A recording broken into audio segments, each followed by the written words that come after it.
बिस्मिल्लाहिर्रहमानिर्रहीम।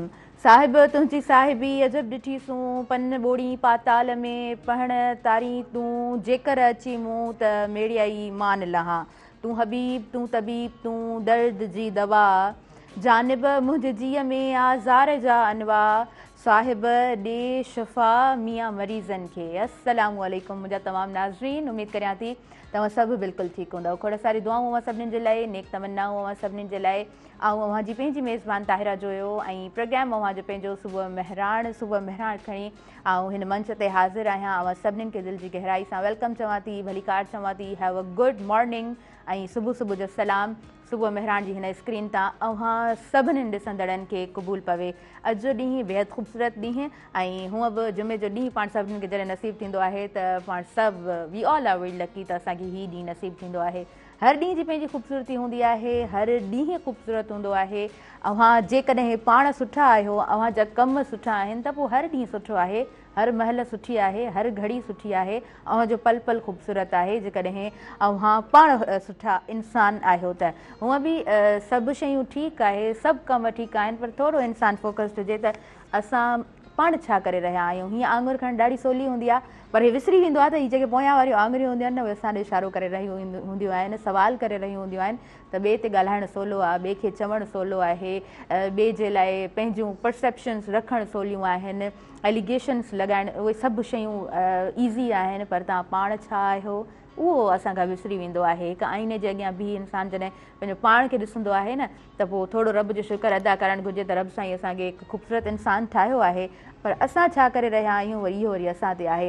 हूअं बि चयो वेंदो आहे त तव्हां छा बि चओ पर तव्हांजी नियतूं छा आहिनि इहो रब ई ॼाणींदो आहे। नाज़रीन, सुबुह जो वक़्तु हुजे ऐं चांहि न हुजे इहो पॉसिबल न आहे।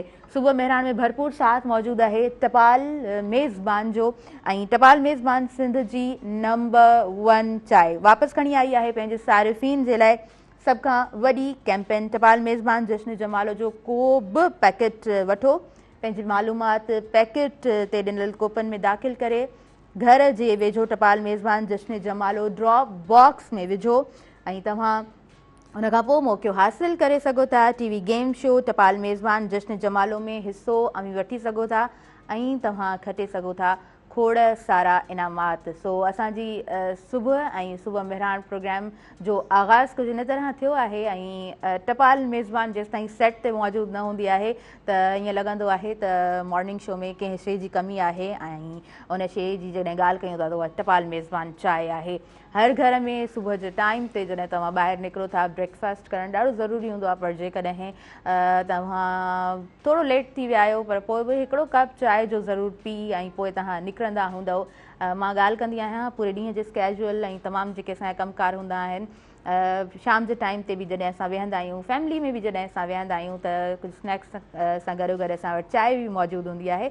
सो यस, चांहि जेको आहे न ईअं चई सघूं था त ॾाढो हिकिड़ो इम्पॉर्टेंट हिकिड़ो असांजी ज़िंदगी जो हिसो ज़रूरु बणी चुकी आहे। व्यूअर्स, प्रोग्राम जी तरफ़ अॻियां वधूं था ऐं अॼु जो प्रोग्राम ॾाढो ज़बरदस्त उमेद करियां थी त सुठे अंदाज़ में अव्हां ताईं आऊं पहुचाए सघंदसि। जेके आयल मुंहिंजा मुअज़्ज़िज़ महिमान आहिनि उन्हनि सां कचहरी जे दौरान कुझु सुठियूं ॻाल्हियूं, कुझु अहम ॻाल्हियूं अव्हां ताईं असां पहुचाइण जी कोशिशि कंदासीं। अॼु जो ॾींहुं दुनिया में जेकॾहिं ॾिठो वञे त आलमी लेवल ते अॼु जो ॾींहुं मल्हायो वञे थो मेंटल हेल्थ डे, ज़हनी सिहत।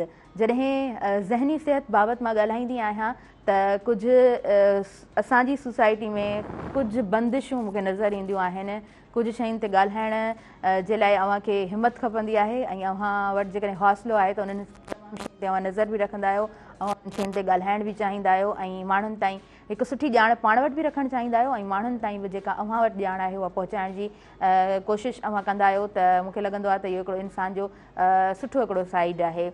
अॼु जे ॾींहं ते जेकॾहिं असां स्लोगन ते नज़र विझूं था त उहो स्लोगन कुझु इन तरह आहे त ख़िदमतुनि ताईं रसाई, तबाही ऐं हंगामी हालतुनि में दिमाग़ी सिहत। हाणे हिन स्लोगन ते जॾहिं मुंहिंजी नज़र पवे थी त मूंखे सम्झ में अचे थो त वाक़ई में ख़िदमतुनि ताईं जेका रसाई हूंदी आहे उहा ॾाढी वॾी ॻाल्हि हूंदी आहे। ख़िदमतुनि ताईं रसाई जेको इंसानु करे थो, उन इंसान जो जेको पंहिंजो कमु आहे, उन इंसान जो जेकॾहिं पंहिंजूं ख़िदमतूं ॾिसजनि थियूं त उहे ॾाढियूं ख़ूबसूरत हुजनि थियूं, छो त पंहिंजी ज़ात खां पंहिंजो पाण खां हटी करे तव्हां उन्हनि माण्हुनि ताईं पहुचो था जिन खे अव्हां जी ज़रूरत हुजे थी त उहे माण्हू क़ाबिल तारीफ़ आहिनि ऐं उन्हनि जो ज़िक्र ज़रूरु करणु घुरिजे। ख़ासि तौर ते अॼु जे ॾींहुं त ज़रूरु करणु घुरिजे। उन्हनि खे जेको आहे सो विहारणु घुरिजे, उन्हनि सां कचहरी करणु घुरिजे ऐं हिकु यूज़फुल शइ असांजे तमामु उन्हनि माण्हुनि ताईं पहुचणु खपे। उहे ॻाल्हियूं उन्हनि माण्हुनि ताईं पहुचणु खपनि। उन्हनि माण्हुनि जे लाइ ई असां उहो कमु कयूं था जिन खे वाक़ई में असांजी उन ख़िदमत जी ज़रूरत हुजे थी। तबाही ऐं हंगामी हालतुनि में दिमाग़ी सिहत हर हंधि असांखे जेको आहे सो तबाहियूं नज़र अची रहियूं हूंदियूं आहिनि। हंगामी सूरत हालूं जेके सिचुएशन्स थियनि थियूं उहे बि पंहिंजे नज़रुनि खां गुज़रंदियूं आहिनि, पर छा उन में ज़हनी सिहत सालिम हूंदी आहे? न, मूंखे नथो लॻे त उते जेको आहे सो घणनि माण्हुनि जी ज़हनी सिहत सालिम हुजे थी। उन जे लाइ जेकॾहिं थोरो असां सोचूं था त उन जे लाइ असां सभिनीनि खे कमु करिणो आहे, गॾिजी कमु करिणो आहे। हिकिड़ी ॻाल्हि मां ज़रूरु अॼु जे प्रोग्राम में चवणु चाहींदमि, उहो पर्सन तव्हांजी पंहिंजी फैमिली में अव्हांजो कोई दोस्त, अव्हांजी कोई कज़न, अव्हांजो कोई सिबलिंग, अव्हांजो भाउ भेण केर बि जेकॾहिं तव्हां उनखे नॉर्मल रूटीन खां थोरो हटंदे ॾिसो पिया, अव्हां ॾिसो पिया त हू जेको आहे जेकॾहिं ख़ुशि आहे त प्रिटेंड करे पियो घणो ख़ुशि रहण जे लाइ, ॿुधाए पियो त आउं घणो ख़ुशि आहियां, त प्लीज़ उन्हनि माण्हुनि ते तमामु घणी नज़र रखो। उहे माण्हू जेके ख़ामोश थी वञनि था, जेके कंहिंसां बि कुझु बि शेयर नथा कनि, प्लीज़ उन्हनि ते तव्हां थोरी नज़र रखंदा कयो ऐं उन्हनि जो जेको मसइलो आहे उन्हनि खे ॿुधंदा कयो। छो त इंसान खे सिर्फ़ु उन इंसान जी ज़रूरत हूंदी आहे जेको उन सां गॾु वेहे, उनखे ॿुधे ऐं उनखे सम्झण जी कोशिशि करे। इहा ॻाल्हि ॾाढी वॾी हुजे थी, ॻाल्हि ॾाढी इम्पॉर्टेंट हुजे थी। नाज़रीन, असां उन्हनि माण्हुनि खे बि ॾिसंदा आहियूं जेके हक़ीक़त में असांजी सोसाइटी में ॾाढो हिकिड़ो सुठो रोल प्ले करे रहिया हूंदा आहिनि। असांजी सोसाइटी में असां उन्हनि खे ॾाढो एक्टिवली पार्टिसिपेट कंदे ॾिसंदा आहियूं। असां पंहिंजी सोसाइटी में उन्हनि माण्हुनि जी कंट्रीब्यूशन जी हमेशह तारीफ़ कंदा आहियूं ऐं कॾहिं कॾहिं उहे माण्हू अचानक ख़ामोश थी वेंदा आहिनि, सोशल मीडिया तां गुम थी वेंदा आहिनि ऐं हुननि जो जेको आहे सो जॾहिं असां नंबर बि डायल करे रहिया हूंदा आहियूं त उहो बि असांखे बंदि मिलंदो आहे ऐं असां पंहिंजे तमामु कमनि कारनि में उन्हनि खे शायदि किथे विसारे वठंदा आहियूं। ईअं जेकॾहिं तव्हांजी ज़िंदगी में को इंसानु आहे ऐं अव्हां ॾिसो पिया उहो तमामु प्लेटफॉर्म्स सां ग़ाइबु लॻो पियो आहे, अव्हांजी फ़ोन कॉल जो कोई आंसर उन जे तरफ़ खां न पियो मिले, त कोशिशि कयो त उन ताईं रसाई कयो, उन सां हिकु दफ़ो ॻाल्हायो। तव्हांजो पंहिंजो कोई जेकॾहिं घर जी उन कुंड में मौजूदु आहे जेको कंहिंसां कुझु बि शेयर नथो करे, उन सां जेकॾहिं तव्हां ॻाल्हाए नथा सघो त घटि में घटि 24/7 तव्हां कोशिशि कयो त उनजी सार संभाल लहंदा कयो त आख़िर उनजी छा एक्टिविटीज़ आहिनि, हू छा चाहे पियो, हू छा करे पियो, उनजूं छा घुरिजूं आहिनि ऐं उहो इंसानु जेको तव्हांखे ॿुधण बि पसंदि नथो करे त घटि में घटि उन ते तव्हां नज़र त रखी सघो था ऐं जिते जिते उनखे ज़रूरत हुजे थी त उन सां वेही करे ज़रूरु ॻाल्हायो, उनजे मसइलनि खे सम्झण जी ज़रूरु कोशिशि कयो। जी, डॉक्टर शाहनवाज़ दल साहिब जी जॾहिं मां ॻाल्हि कंदी आहियां त मां हमेशह इहा ॻाल्हि मञंदी आहियां त असांजी सोसाइटी में उनजी हिकिड़ी बहितरीनु कॉन्ट्रीब्यूशन आहे हिन फील्ड ते। उन्हनि जेतिरो कमु कयो आहे ॾाढो बहितरीनु कमु कयो आहे ऐं मां उन्हनि खे हमेशह नौजवाननि सां बि जॾहिं ॻाल्हाईंदे ॾिसंदी आहियां त मूंखे लॻंदो आहे त ॾाढो दिलि सां ॻाल्हाए रहिया हूंदा आहिनि, तमामु इशूज़ खे ॾाढो सुहिणे अंदाज़ में डिस्कस करे रहिया हूंदा आहिनि। दिलि जी गहराई सां तव्हांखे सभु भलीकार चऊं था। अस्सलाम वालेकुम। वालेकुम सलाम। Have a good morning. Thank U. अल्हम्दुलिल्लाह सर, अव्हांजी दुआ आहे मां ठीकु आहियां, थैंक यू। यस, अॼु मेंटल हेल्थ डे आहे ऐं स्लोगन कुझु न तरह आहे त ख़िदमतुनि ताईं रसाई, तबाही ऐं हंगामी सूरत हाल में दिमाग़ी सिहत। छा चवणु चाहींदा?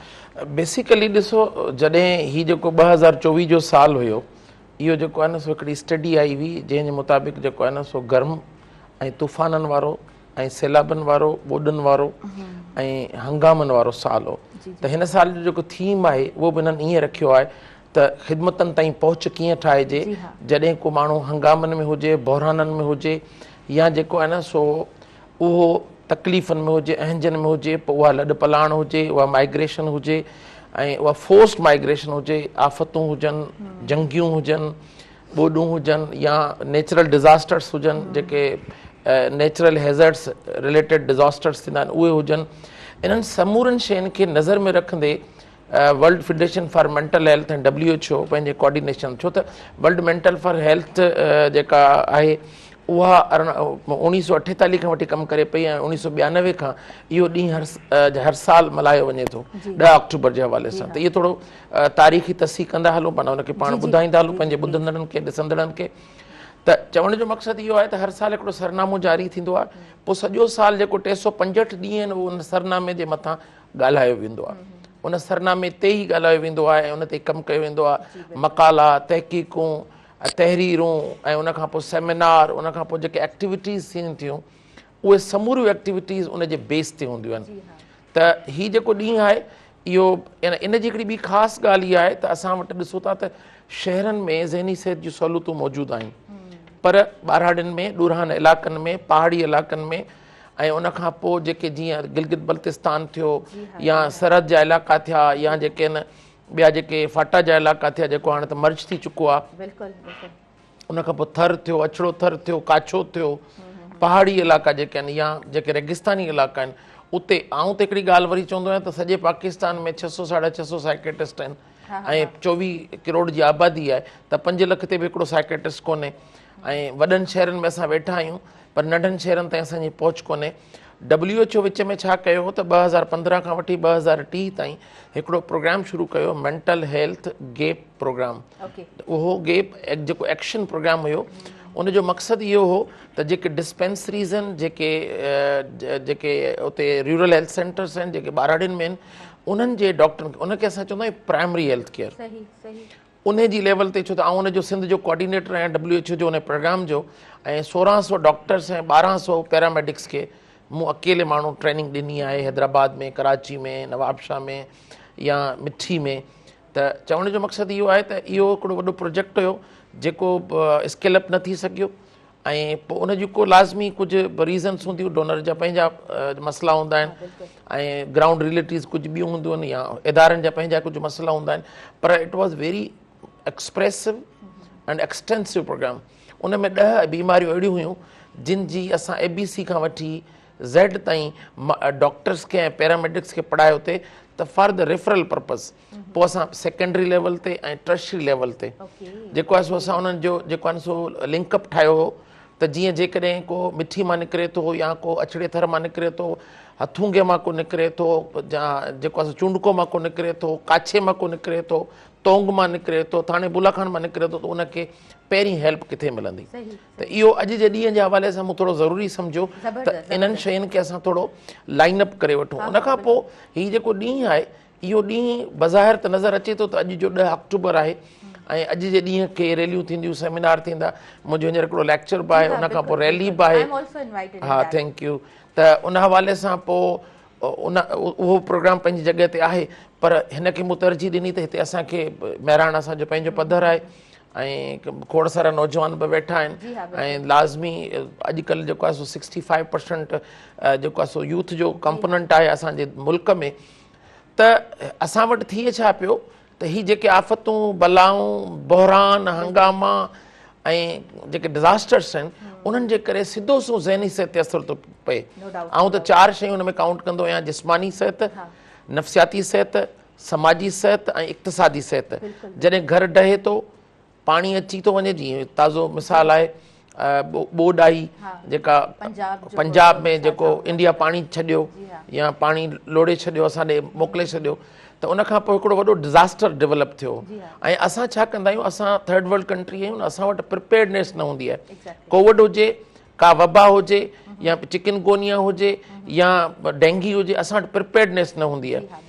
पूरी दुनिया में छा थींदो आहे त फोरकास्टिंग जेका थींदी आहे न उहा रियलिटी बेस्ड हूंदी आहे, हिते असांजी जेको आइडियल बेस्ड हूंदी आहे जो ख़्वाबनि ख़्यालनि जी दुनिया में, ऐं बसि तुके ते सभु शयूं थींदियूं आहिनि। जी हा डॉक्टर साहब, तव्हां बिल्कुलु सही बचो। अच्छा डॉक्टर साहब, हूअं त असां घणनि शयुनि ते ॻाल्हाए सघूं था ऐं असां ॻाल्हाईंदा बि आहियूं। मां चवंदी आहियां हीउ मंच ॾाढो ख़ूबसूरत मंच इन जे लाइ आहे जो इन्हनि तमामु इशूज़ ते पाण अगेन एंड अगेन विहंदा आहियूं, ॻाल्हाईंदा आहियूं तमामु शयुनि ते। तव्हां अॼु घटि टाइम ॾेई सघिया आहियो ऐं तव्हां ॿुधायो बि त तव्हां इनवाइटेड आहियो ऐं इन प्रोग्राम में मां पाण इनवाइटेड आहियां। मां कोशिशि कंदसि तव्हां जेको आहे थोरो लेट जॉइन कयां।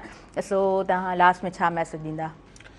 ॾिसो, बुनियादी तौर ते असांखे इहो मैसेज, ॾिसो इहो मैसेज इहो ॾियणो आहे असांखे पंहिंजे तरफ़ां त समाज जे अंदरि हिकिड़ो अहम किरदारु अदा कजे, हिकु अहिड़ो किरदारु अदा कजे जेको असांजे लाइ घण पासाऊं हुजे, पहुच खे बहितर कजे। ॾिसो बेसिकली तव्हां असां मुख़्तलिफ़ इदारनि में वञी पंहिंजी जेका नफ़्सियाती, समाजी सहायता जेका आहे, social psycho social support system आहे, उनखे इंटैक्ट थी कमु करे सघूं था। पर जेको असांजो आम माण्हू आहे, जेको मज़दूर आहे, जंहिं उनजो हिकिड़ो ई आसरो आहे गिदो अस्पताल, उहा ओवर सेचुरेटेड आहे, तक़रीबन घणो जेको आहे न सो उन ते मथां कमु वज़न घणो आहे, ॿार घणो आहे ऐं मरीज़नि जो जेको आहे न सो टर्नओवर घणो आहे। त उन हवाले सां बाक़ी जेको आहे न सो समाज जे अंदरि ख़ाली हुकूमत जे मथां वज़न न रखिबो। एग्ज़ैक्टली समाजी अॻुवाण, उस्ताद, मज़हबी पेशवा, जेके बि माण्हू उनखे हिकिड़ी असां चवंदा आहियूं साइको एजुकेशन, उहा साइको एजुकेशन खे आम कबो। डिज़ास्टर जी ॻाल्हि न आहे, स्टेगमा जी ॻाल्हि न आहे, छो त ही हेतिरनि सालनि खां जेको हले पियो त हर साल हिकिड़ो नओं सरनामो हूंदो आहे ऐं उन ते ई कमु थींदो आहे। त असां चाहींदासूं त उन सॼे सिस्टम खे हिन खे ही 24 कलाक जो कमु आहे ऐं तसलसल सां जारी रखण वारो कमु आहे। तॾहिं असां हिननि वॾनि मामलनि मां निजात वठंदासीं। पोइ नशनि जे करे ऐं ॿियनि मामलनि जे करे बि असां जेको आहे सो नफ़्सियाती मामलनि न वञूं था। ज़बरदस्त ज़बरदस्त, तव्हां ॾाढो ज़बरदस्त मैसेज ॾिनो अॼु जे ॾींहं जे मुनासिबत जे हिसाब सां। Yes, thank you so much for your valuable time. असां ब्रेक जी तरफ़ अॻियां वधंदासीं ऐं पोइ असांखे ॿिया डॉक्टर आहिनि उहे जॉइन कंदा ऐं अॼु जे हिन टॉपिक ते पाण ॻाल्हाईंदासीं, मेंटल हेल्थ डे जे हवाले सां पाण ॻाल्हि ॿोल कंदासीं। नाज़रीन, हिन प्रोग्राम सां भरपूर साथ मौजूदु आहे टपाल मेज़बान जो। टपाल मेज़बान सिंधी नंबर 1 चाहे ॾिसंदा रहो अव्हां जो पंहिंजो प्रोग्राम सुबुह मेहरान।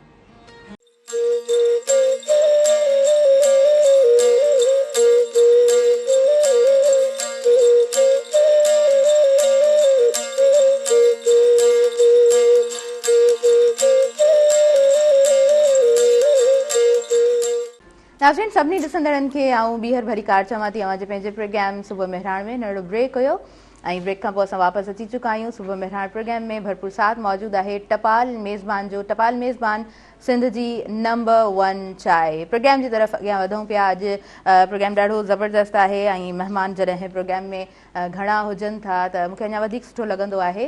अॼु जो ख़ासि जेको टॉपिक आहे उहो मेंटल हेल्थ डे जे हवाले सां अॼु जे प्रोग्राम में असां डिस्कस कंदासीं। उन में मां स्पोर्ट्स खे बि इंक्लूड कंदमि, छो त sounds body has a sounds mind चयो वेंदो आहे।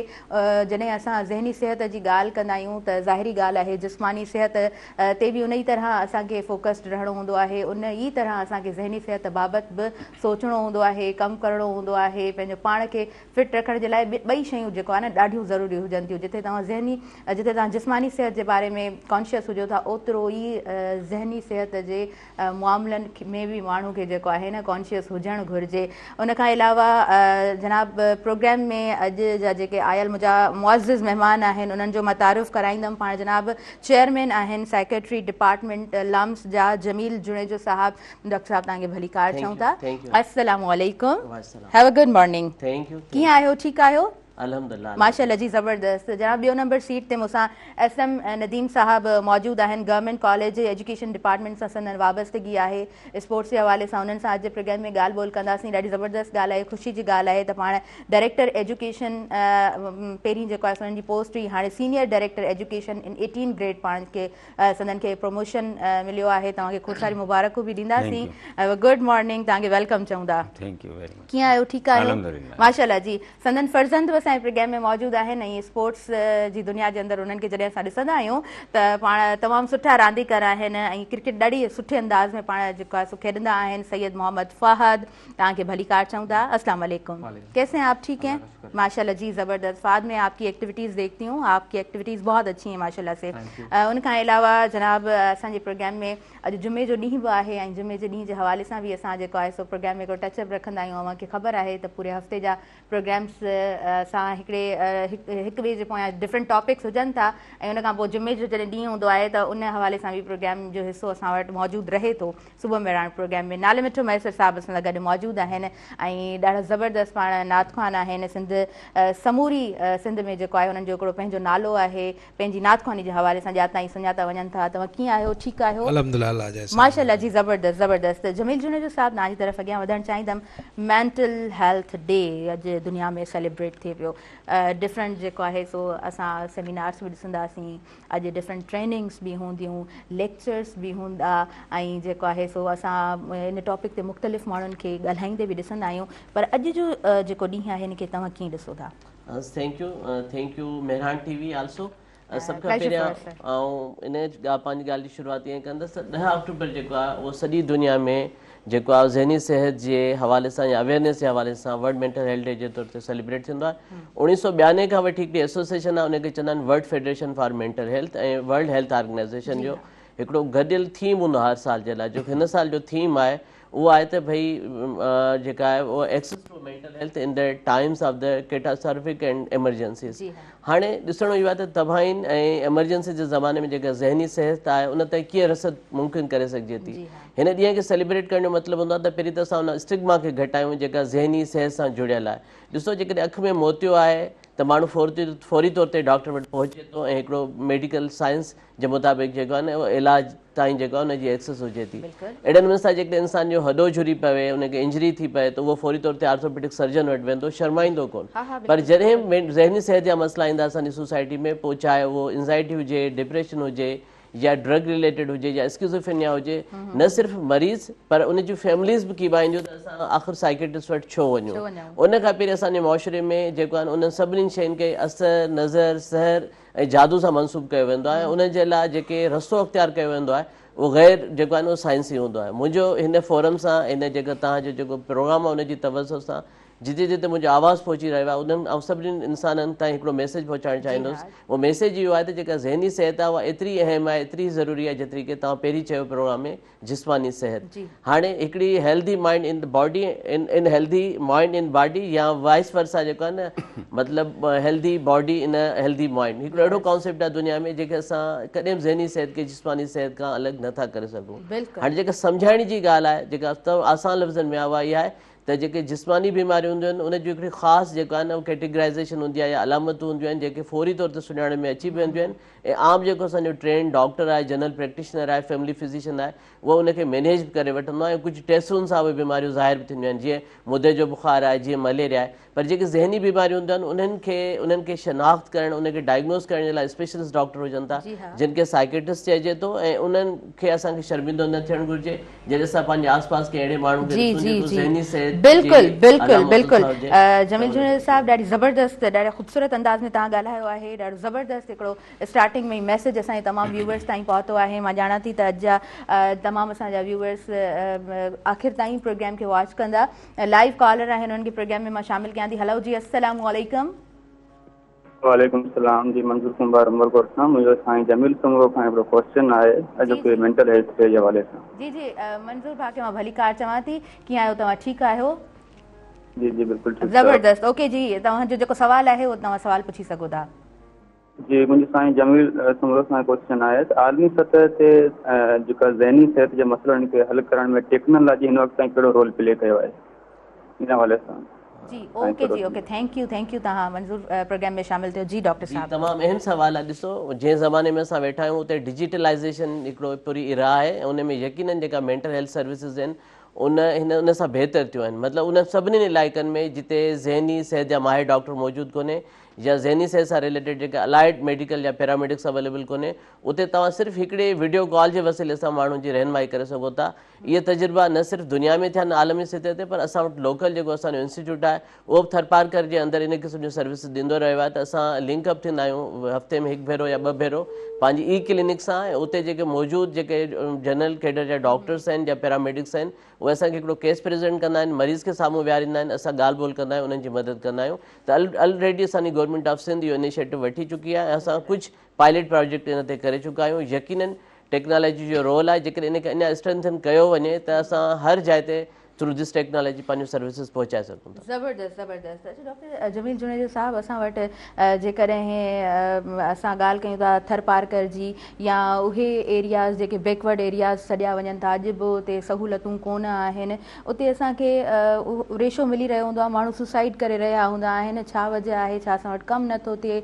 अवेयरनेस सेशन्स न आहिनि? कहिड़ियूं मतिलबु तव्हां ॾिसो था गैप्स कहिड़ा कहिड़ा आहिनि? सभ खां पहिरियां इहो ई चवंदुसि, अर्ज़ु कंदुसि त असांजी जेका सिंध आहे 29 डिस्ट्रिक्ट्स मां अञा बि 17 डिस्ट्रिक्ट्स में साइकेट्रिस्ट या ज़हनी सिहत जा माहिर डॉक्टर्स मौजूदु कोन्हे। यकीननि इहो सवाल असांजी पॉलिसी जे लाइ, पॉलिसी मेकर्स जे लाइ या उनखे जेके इम्प्लीमेंट कनि था उदाहरण जे लाइ त ईअं छो आहे। ऐं ॿियो त मतिलबु सॼी पाकिस्तान में खोट रहे थी, सॼी दुनिया में मेंटल हेल्थ प्रोफेशनल्स जी खोट रहे थी। ऐं न सिर्फ़ु पंहिंजे डिपार्टमेंट खे चेयर कयां थो पर हिन वक़्तु पाकिस्तान साइकेट्रिक सोसाइटी जो एक्टिंग जनरल सेक्रेटरी आहियां। त असां वटि पाकिस्तान में मेंटल हेल्थ प्रोफेशनल 550 खां वधीक कोन्हे। ऐं जेके सिंध में असां ॾिसंदासीं त 150 खां वठी 160 या 170 ताईं नंबर्स आहिनि, जंहिंमां 100 खां वधीक माण्हू सिर्फ़ु कराची शहर जे अंदरि पंहिंजूं सर्विसिस ॾियनि था।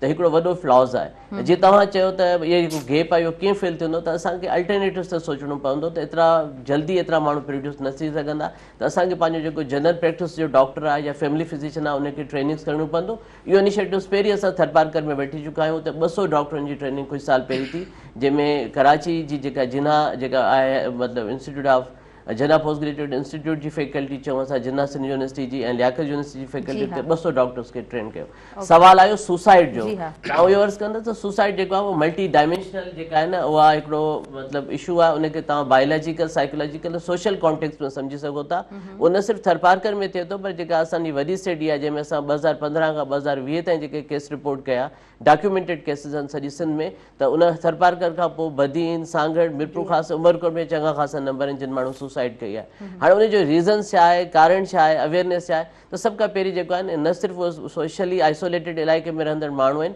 पर उते उनजी अर्ली रिकग्निशन नथी थिए। जीअं मूं तव्हांखे चयो त जॾहिं कंहिं इंसान खे डिप्रेशन थींदो आहे त उन मां 10% अहिड़ा केसिस हूंदा आहिनि जेके सुसाइड जे तरफ़ वेंदा आहिनि। त यकीनन हिकिड़ो गैप आहे, उन गैप खे फिल करणो पवंदो। अवेयरनेस जी ॻाल्हि आहे ऐं जल्दी इंटरवेंशन जी ॻाल्हि आहे। असांखे ज़हनी बीमारियुनि जे मसइलनि खे लिकाइणु न घुरिजे, रिपोर्ट करणु घुरिजे, ॻाल्हाइणु घुरिजे ऐं सही जेका उनजो साइंटिफिक इलाजु आहे उहो दग या रस्तो ॻोल्हणु घुरिजे। जी ज़बरदस्त ज़बरदस्त, ॾाढे ख़ूबसूरत अंदाज़ में तव्हां जवाबु ॾिनो आहे। ऐं ज़रूरु मां इहो बि चवणु चाहींदमि, ऐं मां पंहिंजे इंट्रो में बि चई चुकी आहियां, अव्हांजे आसपास जेके अव्हांजा पंहिंजा आहिनि वधीक न घटि में घटि तव्हां उन्हनि जो त ख़्यालु रखी सघो था। उन्हनि जूं छा एक्टिविटीज़ आहिनि, उहे छो डाइवर्ट थियनि पिया, उन्हनि जो ज़हन काॾे माइल थिए पियो, इन्हनि तमामु शयुनि ते तव्हां ज़रूरु नज़र रखी सघो था, उन्हनि जो ख़्यालु रखी सघो था। एसएम नदीम साहब, आपकी तरफ में आगे बढ़ना चाहूँगी।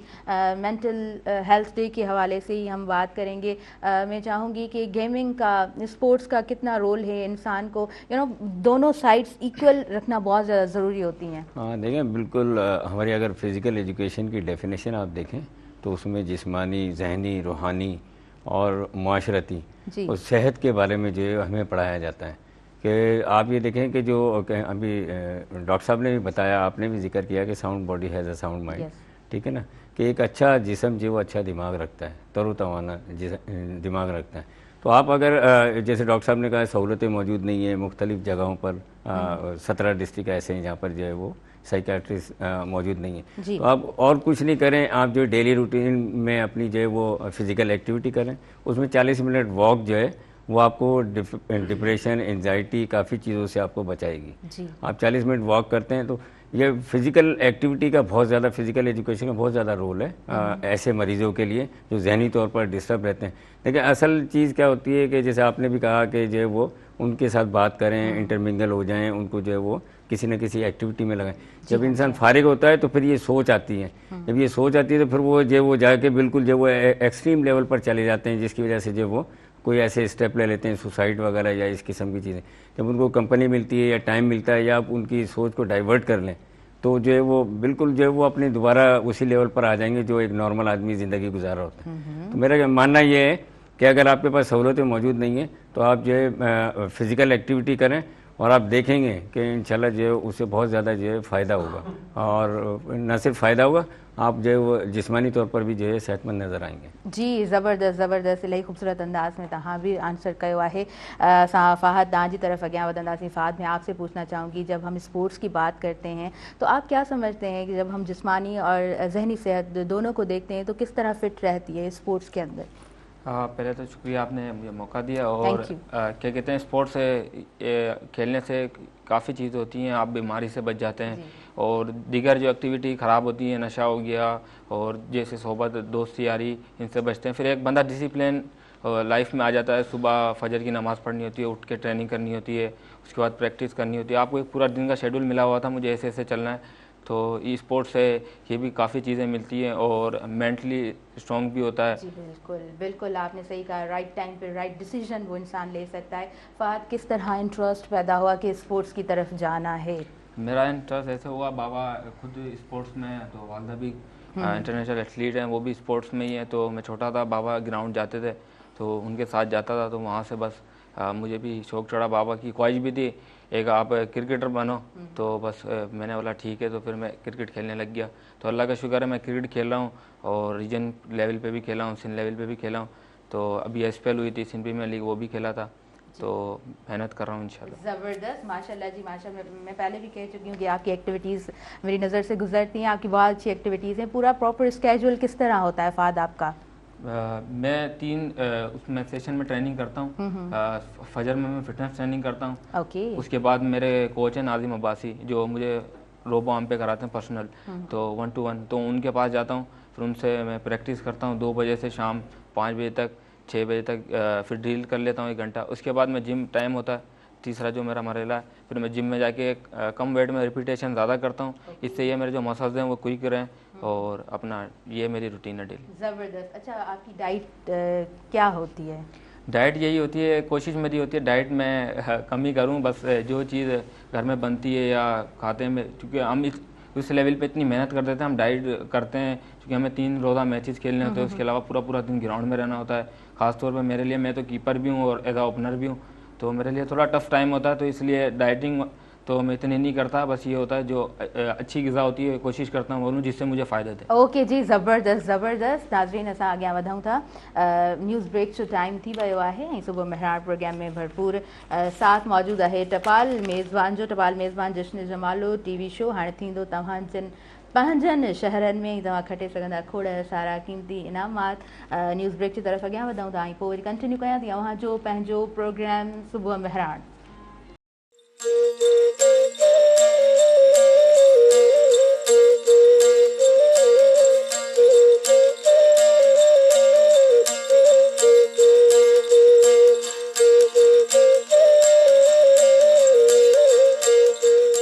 नाज़रीन, सभी ॾिसंदड़नि खे आउं ॿीहर भली कार चवां थी अव्हांजे पंहिंजे प्रोग्राम सुबुह मेहरान में। न्यूज़ ब्रेक खां पोइ असां वापसि अची चुका आहियूं। डिस्कशन ॾाढो ज़बरदस्त हली रहियो आहे, यूज़फुल डिस्कशन आहे ऐं असां सभिनीनि खे थोरो फोकस्ड रहण जी ज़रूरत हुजे थी। असां जिथे जेकॾहिं मूंखे बांह में सूरु आहे त मां उनजो इलाजु कंदसि ऐं ज़रूरु कंदसि। मूंखे मथे में सूरु बार बार रहेव त मां डॉक्टर ॾे वेंदसि, फिज़िशियन ॾे वेंदसि, मां उनखे पंहिंजा मसइला ॿुधाईंदसि त ही प्रॉब्लम मूंसां आहे, हुनजो सोल्यूशन छा आहे, मेडिसन मूंखे टाइम ते वठणी पवंदी। पर जेकॾहिं ज़हनी सिहत जो मामिलो अचे थो त उते छो घबराईंदा आहियूं असां छो कीॿाईंदा आहियूं, असांखे छो लॻंदो आहे त असां कंहिं चरियुनि जे डॉक्टर वटि वञी रहिया आहियूं। इहे सभु जेसीं ताईं असां ज़ंजीरूं न तोड़ींदासीं त ज़हनी सिहत ते असां कमु कोन करे सघंदासीं हिन मुआशिरे में। नाज़रीन, सुबुह मेहरान प्रोग्राम सां भरपूर साथ मौजूदु आहे टपाल मेज़बान जो। टपाल मेज़बान सिंध जी नंबर 1 चांहि वापसि खणी आई आहे पंहिंजे सारिफ़ीन जे लाइ सभ खां वॾी कैंपेन, ऐं तव्हां उन में हिसो वठी सघो था। तव्हांखे तरीक़ेकार मां ॿुधाए चुकी आहियां त टपाल मेज़बान जश्न जमालो जो को बि पैकेट वठो ऐं पंहिंजी मालूमात पैकेट ते ॾिनल कोपन में दाख़िल करियो। घर जे वेझो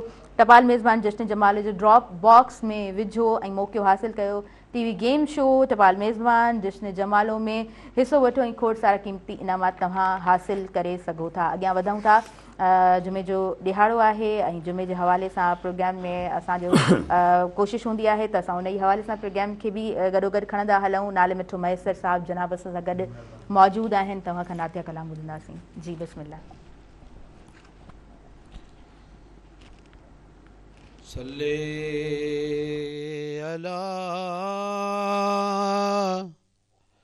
नबीना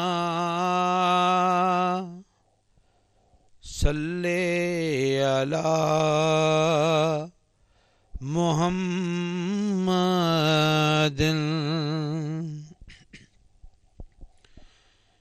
एक मुहम्मद आहे मिड़नी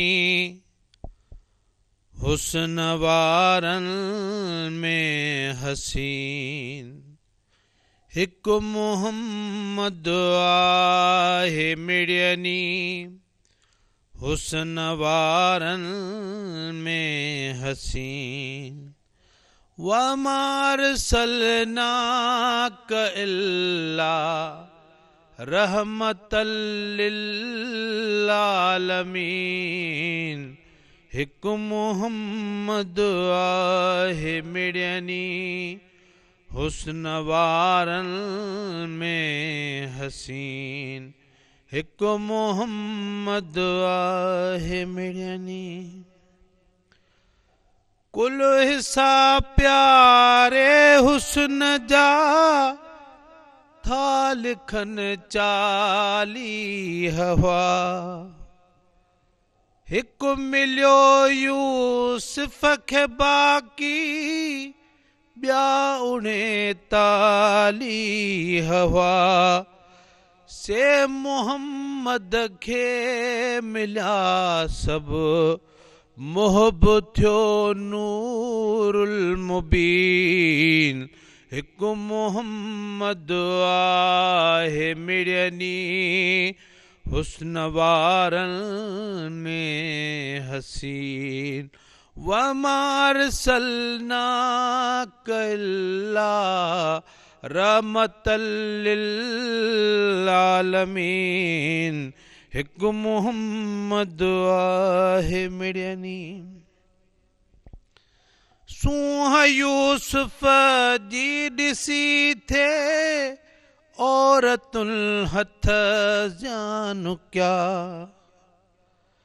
पर मोहम्मद खे ॾिठो जन तन तसर कुर्बान क्या सूंह यूसुफ जी ॾिसी थे औरतुल हथ जान क्या पर मोहम्मद खे ॾिठो जन तर तसर कुर्बान क्या हू ज़ुलेखा जो पिरी पर ही सजण हर दिल नशीन हिकु मोहम्मद आहे मिड़नी हुस्न वारनि में हसीन वमार सलना कल्ला रहमतल लिल आलमीन हिकु मोहम्मद आहे मिड़नी रात जो मुर्के त गुम थियल सुई बि ज़ाहिर थी पवे चांदनीअ में जे अचे चंड बि शर्मिदो थी पवे अहिड़े चेहरे पाक वारो आ मुंहिंजो अरबी अमीन हिकु मोहम्मद आहे मिड़नी हुस्न वारनि में हसीन वमार सलना कल्ला रहमतल लिल आलमीन हिकु मोहम्मद आहे मिड़नी नूर सां भरपूर तैं दिल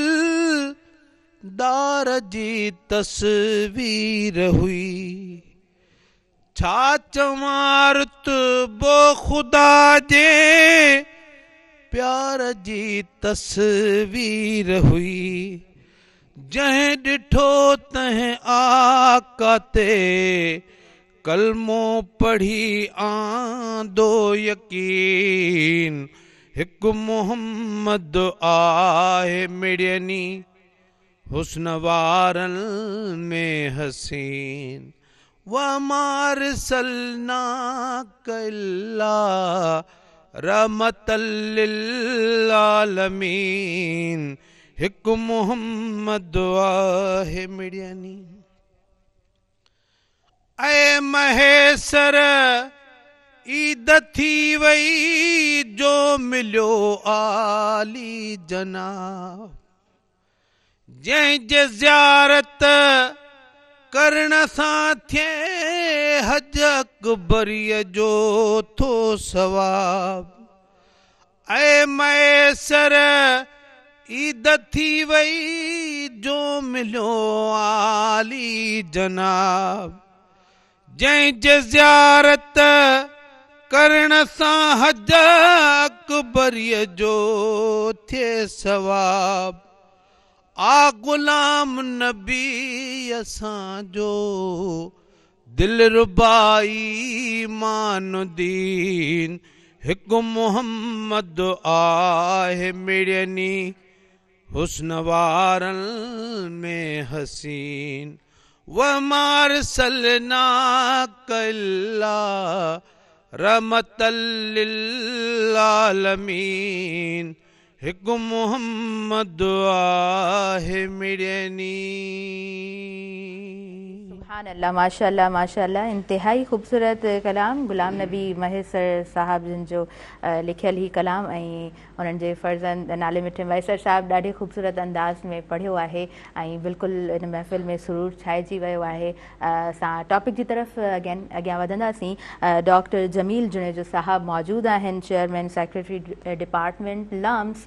ऐं जनाब अव्हां खां मां पुछणु चाहींदमि, असां पंहिंजी सोसाइटी जी जॾहिं ॻाल्हि कंदा आहियूं, डॉक्टर ॾे वञणु ईज़ी हूंदो आहे, घर में कंहिं ॿार खे कुझु बि आहे, कंहिं बि पर्सन खे कुझु बि आहे, हलो बाबा डॉक्टर ॾे हलूं था। जेकॾहिं ज़हनी मसइलो आहे त उहो घणनि घरनि में डिस्कस बि कोन कयो वेंदो आहे, उनखे इन तरह इग्नोर कयो वेंदो आहे जहिड़ो कर ही को मसइलो आहे ई कोन। मां चाहींदसि त अव्हां थोरो एक्सप्लेन कयो ऐं इहा अवेयरनेस असांजे तमामु व्यूवर्स ताईं पहुचे त आख़िर ही ज़ंजीरूं कॾहिं टुटंदियूं।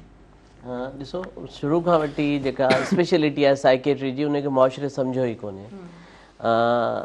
जीअं हर बीमारी जो जेको आहे न उहो साइंटिफिक दग या रस्ते जो इलाजु ॻोल्हियो वञे थो ऐं उहो मौजूदु बि आहे, पर ख़बर न छो मतिलबु असां हमेशह जॾहिं बि कंहिं माण्हू खे ॾिसंदा आहियूं उनजी कुझु ख़ासि अलामतूं आहिनि। जीअं ॾिसो, पहिरीं तव्हां शुरू में चयो त हर माण्हू चरियो न आहे। सोसाइटी में ॿिनि हिसनि में असां साइकेटिक डिसऑर्डर्स खे विरहाईंदासीं। उहे हिकिड़ा आहिनि न्यूरोटिक इलनेसिस जंहिंमें एंज़ाइटी आहे, डिप्रेशन आहे, OCD आहे। ऐं तव्हांखे हिकिड़ो नंढो एग्ज़ाम्पल ॾियां थो, असां वटि काफ़ी दफ़ा वालदेन ईंदा आहिनि, चवंदा आहिनि असांजो ॿारड़ो आहे, कलाकनि जा कलाक जेको आहे न उहो वॉशरूम में मौजूदु हुजे थो ऐं उन उहो मुतमिन नथो थिए उहो साफ़ु सुथिरो थियो आहे या न थियो आहे, या बार बार कंहिंखे हिकिड़ो ख़फ़्त अची वेंदो आहे हथ धोइण जो या शयुनि खे ठीकु करण जो या सफ़ाई करण जो। ठीकु आहे, उहा OCD जी बीमारी हूंदी आहे। असांजे मुआशरे में 100 मां 1, 2, 3 या 4 माण्हू ताईं OCD कॉमन आहे, पर उनखे छा चवंदा बाबा हिनखे शायदि जेको आहे उहो मतिलबु के असरात आहिनि, त उनजे लाइ जेको रस्तो या दग अख़्तियार कयो वेंदो आहे उहो हमेशह इहो हूंदो आहे त भई या त हिन जे मथां के असरात थी विया आहिनि, या हिन जे मथां को नज़र आहे या सहर आहे या जादू आहे, पोइ उनजे लाइ वरी टोणा फीणा धागा या इन क़िस्म जो जेको आहे न इलाजु मुआशरो तजवीज़ कंदो आहे। पर आउं अर्ज़ु कंदो हलां त मूंखे 20 साल थिया आहिनि मतिलबु हिन मेंटल हेल्थ जे प्रोफेशन में रहंदे, ऐं असां मतिलबु ग्लोबली नथा ॾिसूं त दुनिया में छा थो थिए, उन्हनि सोसाइटीज़ में छा मतिलबु मेंटल हेल्थ जा आहिनि। पर असां सां जेके इशूज़ आहिनि जेके हिन वक़्तु, हिकिड़ो त असां वटि जेको आहे उहो मतिलबु साइकेट्रिस्ट या साइकेट्री जेको आहे उहो एज़ अ सब्जेक्ट जेको आहे न अञा ताईं उनजो जेको तसवर आहे मुआशरे में इलाही धुंधलो आहे। जीअं तव्हां शुरू में चयो त असां इहो सम्झंदा आहियूं त जॾहिं माण्हू ज़हनी तौर ते सफ़ा बिल्कुलु कम जो न रहंदो या साइकोसिस में हलियो वेंदो या अकेले में ॻाल्हाईंदो या कागज़ जमा कंदो त पोइ उनखे साइकेट्रिस्ट वटि वठी वेंदासीं। असांखे नॉर्मलाइज़ करिणो पवंदो त साइकेट्री हिकिड़ो अहिड़ो ई शोबो आहे जीअं दिलि जे शोबे जो शोबो आहे, गुर्दनि जो आहे, चेस्ट जो आहे या चमड़ी जो शोबो आहे, उन में हर तरह जी बीमारी हूंदी आहे। चाइल्ड साइकेट्री जेका आहे न दुनिया जो वॾो टॉपिक आहे, जंहिंमें ॿारनि जे अंदरि ज़हनी सेहत जा जेके मसइला आहिनि उन्हनि खे ॾिठो वेंदो आहे, जंहिंमें ऑटिज़म अॼुकल्ह ॾाढो कॉमन आहे या मेंटल रिटार्डेशन आहे या ADHD जी बीमारी आहे।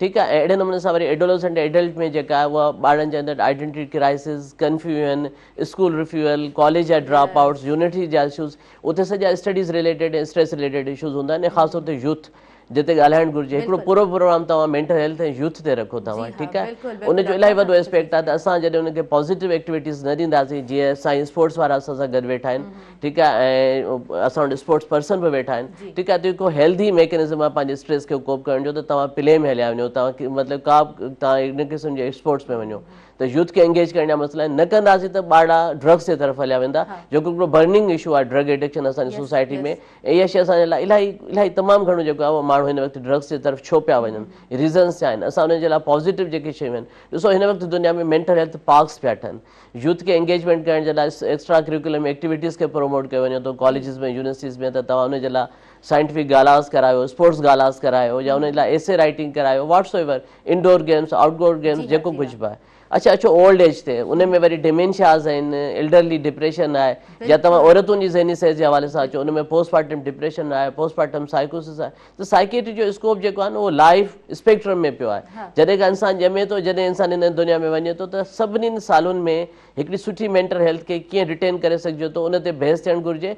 असां बि बाक़ी मुआशरनि वांगुरु असांखे डायलॉग स्टार्ट करणु घुरिजे शर्माइण न घुरिजे। कंहिं ॾिसो कंहिं माण्हू खे दिलि जी शरियान बंदि थी वञे त उन में हुनजो को अख़लाक़ी त कोन्हे न मतिलबु क़सूर या अलाह ताला हुनखे सज़ा नथो ॾिए, त पोइ असां छो था सोचूं त जेके ज़हनी सिहत में माण्हू मुब्तला थियनि था उहे कंहिं गुनाह जे करे कंहिं जेको आहे उनजे करे जेको आहे उहो मतिलबु कुदरत जे जेको आहे उन में अचनि था उनखे कुदरत बीमार करे थी। त असांखे ओपन डायलॉग करणो पवंदो। उहे सभु सेंटेंसिस जेके असां ज़हनी मरीज़नि जे लाइ ज़हनी सिहत जे लाइ या ज़हनी साथ सां जुड़ियल डॉक्टरनि जे लाइ इस्तेमालु करियूं था, जीअं तव्हां शुरू में चयो चरनि जा डॉक्टर, त असांखे नॉर्मलाइज़ करणो पवंदो त psychiatrist is also a medical doctor, he has a capacity, he is the ability to treat the psychiatric conditions. जॾहिं असां ॻाल्हाईंदासीं त अहिड़ा प्रोग्राम जॾहिं 100 प्रोग्राम थी वेंदा त शायदि असांजो माण्हू जेको आहे इलाही अवेयर थी वेंदो ऐं असां सोसाइटी में डॉक्टर साहब तव्हां ॾाढी ख़ूबसूरत ॻाल्हि कई आहे। हिन तरह जा प्रोग्राम्स जेकॾहिं पाण करियूं था, हिन तरह जी डिस्कशन्स जेकॾहिं पाण वटि आहिनि ऐं घणे तादाद में जेकॾहिं पाण इन तरह जा टॉपिक्स खणी अचूं था, चलो जेकॾहिं 100 माण्हुनि मां 5, 6, 7 माण्हू जेकॾहिं इन ॻाल्हि खे सुठे तरीक़े सां सम्झी वठनि था त इहा असांजी कामयाबी ज़रूरु असां काउंट कयूं था। असदुद्दीन साहब तव्हांजी तरफ़ अॻियां वधूं था। मां स्कूल्स जी ॻाल्हि करणु चाहींदमि। असां वटि बेंगलोर में स्कूल्स, असां वटि सफोकेटेड माहौल ऐं असां वटि ग्राउंड्स जी कमी केतिरो असांजी ज़हनी सेहत ते असरअंदाज थिए थी? बिल्कुल देखिए 100% जो है वो डॉक्टर साहब ने भी अभी कहा और आपने भी कहा कि 100% इफ़ेक्ट होता है मेंटल हेल्थ पर बच्चों का। देखिए जो नफसियाती मसाइल हैं या जो भी उनके साथ चल रहा है, जहनी दबाव है, डिप्रेशन है, एंजाइटी है, वो बेसिकली तो अपने घर का माहौल, उसके घर का माहौल कैसा है, फिर उसके बाद वो बच्चा जाता है स्कूल में, स्कूल में भी अगर उसको स्ट्रेसफुल अगर इन्वायरमेंट मिलता है तो वो डेफिनेटली जो है वो इस तरफ आ जाता है कि कोई ना कोई एडिक्ट हो जाता है या किसी न किसी नशे में लग जाता है या कोई ऐसी बुरी चीज़ को एडॉप्ट कर लेता है जो उसके लिए नुकसानदेह होती है। क्योंकि ये ग्रोइंग एज होती है, इसमें बच्चों के अंदर हार्मोनल चेंजेस आ रही होती हैं, तो उसके साथ साथ क्या करते हैं कि वो जो उनके जो एटीट्यूड है, उनका रवैया है और उनकी जो लाइफ स्टाइल वो बिल्कुल चेंज हो रहा होता है। तो उस टाइम पे पेरेंट्स को भी चाहिए कि वो अपने बच्चों का बहुत ज़्यादा ख्याल रखें। और स्कूल में भी जो आपने बताया कि छोटे छोटे बेंगलोर में, तो उनकी फिर सोच भी महदूद हो जाती है, ठीक है ना। आप वास्ट एरिया में रहते हैं, बड़ी जगह पर रहते हैं, बड़ी फील्ड में अगर बच्चे रहते हैं तो उनकी फिर जो है वो जो थिंकिंग है वो भी अप्रोच और जो है वो पॉजिटिव और बड़ी होती है। बिल्कुल ये जो आपने कहा है कि हमें जो बेसिक नीड है वो यही है कि बच्चों को जो है वो को करिकुलर एक्टिविटीज़ जो है वो डिज़ाइन करें और उनको ईयरली बेसिस पे, डेली बेसिस के ऊपर जो है उनका जो है वो कोई ना कोई स्पोर्ट्स का फिक्सचर हो, उनको जो है एक्टिविटी में।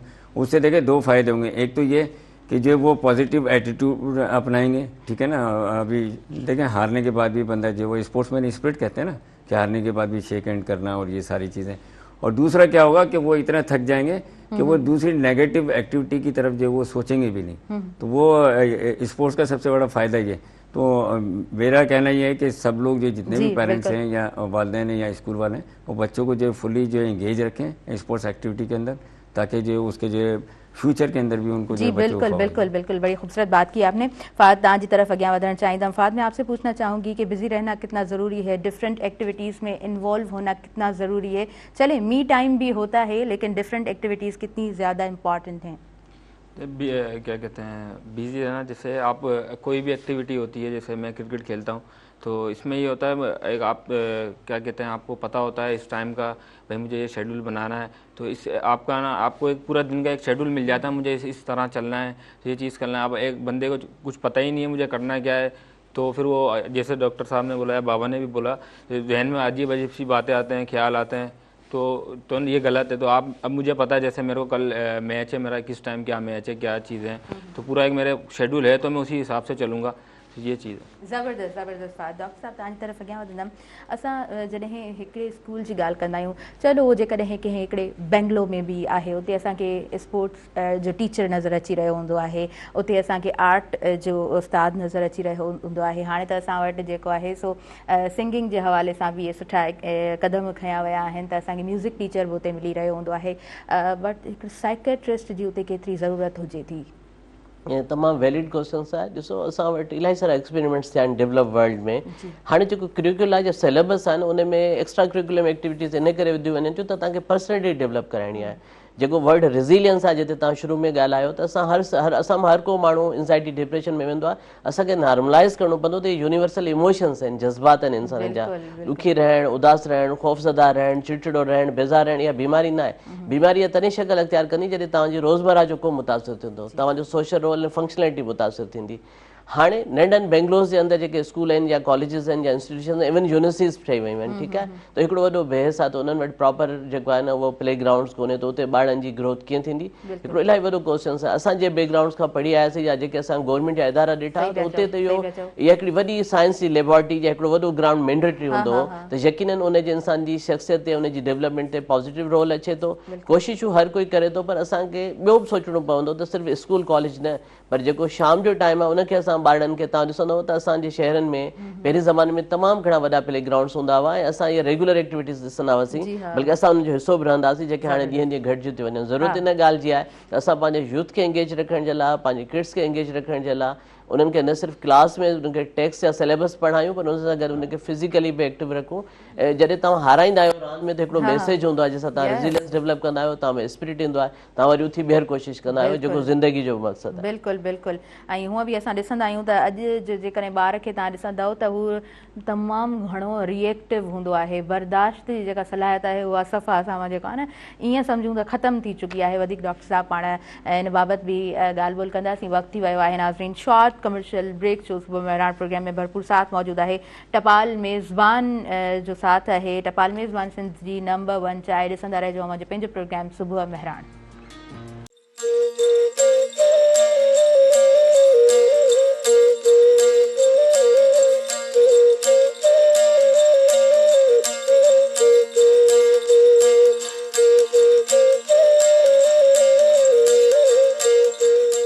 नाज़रीन सभिनी ॾिसंदड़नि खे आऊं ॿीहर भली कार चवां थी अव्हां जे पंहिंजे प्रोग्राम सुबुह मेहरान में नंढो ब्रेक हुयो, वापसि अची चुका आहियूं। सुबुह मेहरान में भरपूर साथ मौजूदु आहे टपाल मेज़बान जो, टपाल मेज़बान सिंध जी नंबर 1 चांहि। अॻियां वधूं था ऐं ॾाढा ज़बरदस्त महिमान मुंहिंजे प्रोग्राम में मौजूदु आहिनि। मां नाले मिठो मैसर साहिबु तव्हांजी तरफ़ बि अचणु चाहींदमि, अव्हां खां बि पुछणु चाहींदमि अॼु जो जेको टॉपिक आहे, जंहिं टॉपिक ते पाण ॻाल्हाए रहिया आहियूं, ज़हनी सिहत, ख़िदमतुनि ताईं रसाई, तबाही ऐं हंगामी सूरत हाल में वरी दिमाग़ी सिहत जी जॾहिं ॻाल्हि कयूं था त मूंखे नथो लॻे त असां जेको आहे सो दिमाग़ी सिहत ते उन तरह तवजा ॾींदा आहियूं या उन तरह असां उन तमामु शयुनि खे मेंटेन रखी सघंदा आहियूं। छा चई चवंदा? असल में छा आहे त जीअं पास्ट हुयो, जग में माण्हू कचरियूं थींदियूं, इज़हार जी आज़ादी हूंदी, माण्हू हिक ॿिए सां ॾुख सूर ॿियो टियों दिलि खोले करे बयानु कंदा। ऐं अॼुकल्ह जेका लाइफ थी वई आहे उहा तमामु हिकिड़ी पेचीदा लाइफ थी वई आहे। जेकॾहिं थोरो टाइम आहे त बजाए असां हिक ॿिए घर जा भाती हिक ॿिए सां को ॻाल्हाइण ॿोलाइण खां अलावा पंहिंजे मोबाइलनि में इन्हनि में रुधल आहियूं ऐं माण्हू ॼण त ज़हनी तरह सां हिकिड़ो अकेलो थी वियो आहे। तव्हां ॾिठो पुराणे ज़माने में हालांकि एॾियूं सहूलियतूं कोन हुयूं, गुरबत हुई, पर माण्हू ॾाढा ख़ुशि हुया ऐं माण्हू ख़ुदकशियुनि जे तरफ़ इन्हनि जे तरफ़ घटि वेंदा हुआ।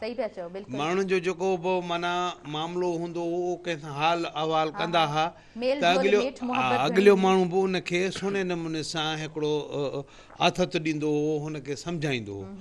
पर अॼु ज़मानो अहिड़ो अची वियो आहे जंहिंसां माना ॻाल्हि कर त वरी 10 सूर पंहिंजा बि ॿुधाए थो छॾे। माना जेको माण्हू ॿुधाइण वारो आहे उहो पंहिंजा सूर त खई पियो वठे, पर हाणे वरी हुन जा बि सूर पंहिंजे दिमाग़ में अची था वञनि। इहे शयूं कुझु आहिनि जिन असांजे मुआशिरे खे थोरो माना हिकिड़ो माना लोॾे छॾियो आहे। इन्हनि शयुनि खां मानो कोशिशि करे माण्हू त माण्हुनि सां मेल जोल करे, ॻाल्हि ॿोल करे ऐं माण्हू खिल भोग करे, इहे शयूं थींदियूं त गुरबत हिकिड़ो वॾो असां वटि इहो जेको आहे न मसइलो आहे, मुआशी बदहाली असां वटि वॾो हिकिड़ो मसइलो आहे। इन्हनि तमामु इशूज़ ते मुख़्तलिफ़ प्रोग्राम्स में पाण ॻाल्हाईंदा रहिया आहियूं, पर सभु शयूं वरी ज़हनी सिहत जी जॾहिं ॻाल्हि कयूं था त इहे सभु शयूं किथे न किथे असांखे जेको आहे न धकु रसाए रहियूं हूंदियूं आहिनि। डॉक्टर जमील जुनेजो साहिबु तव्हांजी तरफ़ अॻियां मां वधंदसि। असां जॾहिं मेंटल हेल्थ जी ॻाल्हि कयूं था ऐं वरी पॉज़िटिव मेंटल हेल्थ जी ॻाल्हि कयूं था त कीअं एक्सप्लेन कंदा? सभ खां पहिरीं जेका ज़हनी सिहत आहे न,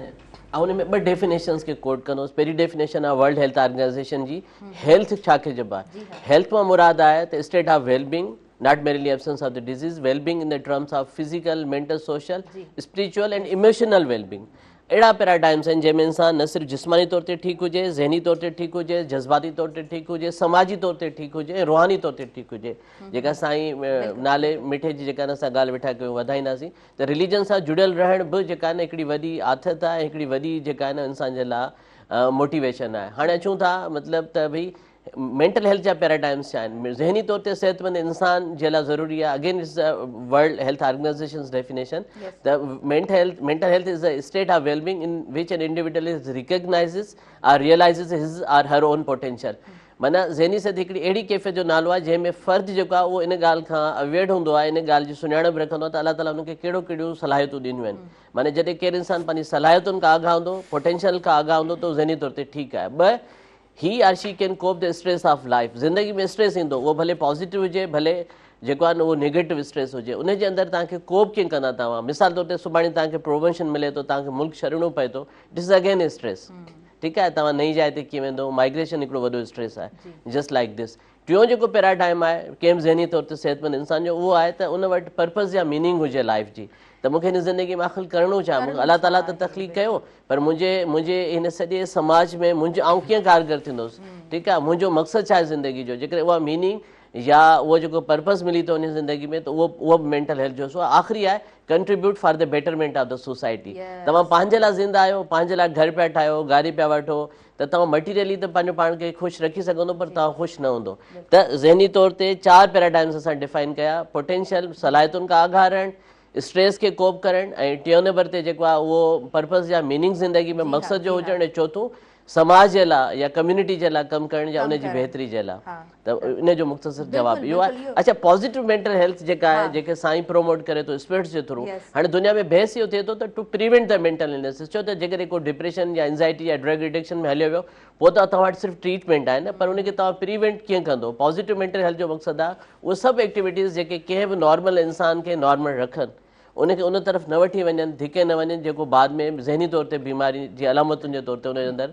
ज़हनी बीमारी जूं अलामतूं ज़ाहिर थियनि त पॉज़िटिव मेंटल हेल्थ में जेका साईं ॻाल्हि कई त असां वटि हिकिड़ो ज़मानो हूंदो जॾहिं असां वटि ॿारहाड़ियुनि में कल्चर हूंदो ओताक जो या घर में औरतूं गॾिजी करे कमु कंदियूं हुयूं या माण्हू गॾिजी करे फसल पोखींदा हुआ या फसल खे कटींदा हुआ दे were actually celebrating the season हाणे जॾहिं साइकोलॉजी छा थी चवे त जेकॾहिं आउं अकेलो रहंदुसि 24 कलाक त आउं ज़हनी तौर ते ठीकु न रहंदुसि पर जॾहिं आउं माण्हुनि सां वेहंदुसि विच में ॻाल्हाईंदुसि शेयर कंदुसि पंहिंजे आइडियाज़ खे त आउं ठीकु रहंदुसि त तव्हां ॾिसंदो जेके रिवायतूं हुयूं न उहे ख़तमु थी वियूं सोसाइटी मां जीअं आउं हिकिड़ो नंढो एग्ज़ाम्पल ॾियां थो कुझु साल पहिरीं हिकिड़ो थीम हो त रिकनेक्ट मतिलबु द कम्युनिटी उन में इहो हो त असां भॼा कंहिं माण्हू खे दवा ॾियो जीअं साईं चयो एंज़ाइटी या डिप्रेशन जो इलाजु दवा आहे न तव्हां कुझु न कयो ॿारहाड़ी में औरतूं आहिनि न उनखे कंहिंखे हिते सूरु आहे कंहिंखे गैस आहे कंहिंखे मादो ख़राबु आहे कंहिंखे बार बार चकर पिया अचनि एक्चुअली एंज़ाइटी डिप्रेशन औरतुनि में तमामु घणी आहे जेका अंडर रिकग्नाइज़ रहे सवाल मोट बिल्कुलु आहे मां ज़रूरु ॼाणणु चाहींदसि त औरतुनि में इहो घणे भाङे छो हुजे थो पाण सभु कारण उन जा ॼाणूं था डॉक्टर साहब खां मां ज़रूरु पुछणु चाहींदमि जी प्लीज़ जी हा ॾिसो पहिरीं त औरत खे हार्मोनली अलाह साईं मर्द खां डिफरेंट ठाहियो आहे त हुनजी जेका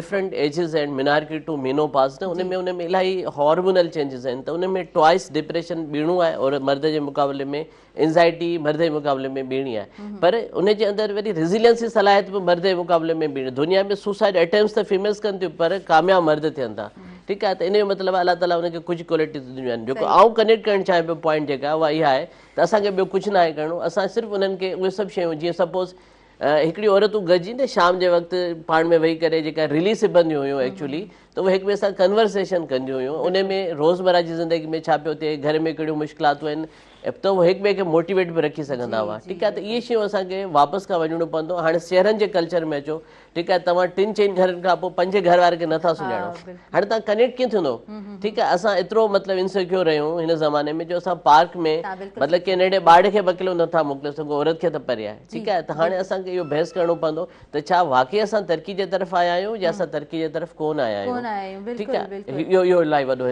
ॾाढो ज़बरदस्त अंदाज़ में डॉक्टर साहब तव्हां डिस्कस कयो आहे ही उहो टॉपिक आहे जंहिं ते घणी देरि ताईं डॉक्टर साहब ॻाल्हाए सघनि था ऐं पाण जेको आहे सो घणी देरि ताईं ॿुधी बि सघूं था प्रोग्राम जी तरफ़ अॻियां वधिणो आहे सो मां प्रोग्राम जी तरफ़ अॻियां वधां थी SM नदीम साहब तव्हां मौजूदु आहियो असां वटि ग्राउंड्स जी ॾाढी कमी आहे अॼु जे दौर में जीअं तव्हां चयो त ॿार खे ई नथो मोकिले सघिजे ॿाहिरि त औरत जो वञणु त हिकिड़ो पोइ सवाल पैदा थिए थो सो SM नदीम साहब मैं चाहूँगी कि आप एक्सप्लेन करें कि पेरेंट्स के गैप्स कहाँ कहाँ पर होते हैं और पेरेंट्स को किस जगह पे जाके काम करना चाहिए बच्चों की फिजिकल और मेंटल हेल्थ दोनों के मामले में नहीं जो ज़्यादातर हमारे पेरेंट्स जो है मिडिल क्लास और अपर मिडिल क्लास वो पेरेंट्स जो है वो बच्चों के हवाले से थोड़ा मैं ये कहूँगा कि लापरवाह तो नहीं होते खैर पर वो टाइम नहीं दे पाते हैं। अब हमें क्या चाहिए, हमें ये चाहिए कि बच्चों को आप जो है वो प्रॉपर टाइम दें, 1-2 घंटे, कि भाई जो उनके साथ बैठें, उनके जो इश्यूज़ हैं, डेली रूटीन है, उस पर डिस्कस करें, क्या पढ़ा है उन्होंने, कहाँ गए, किससे मिले,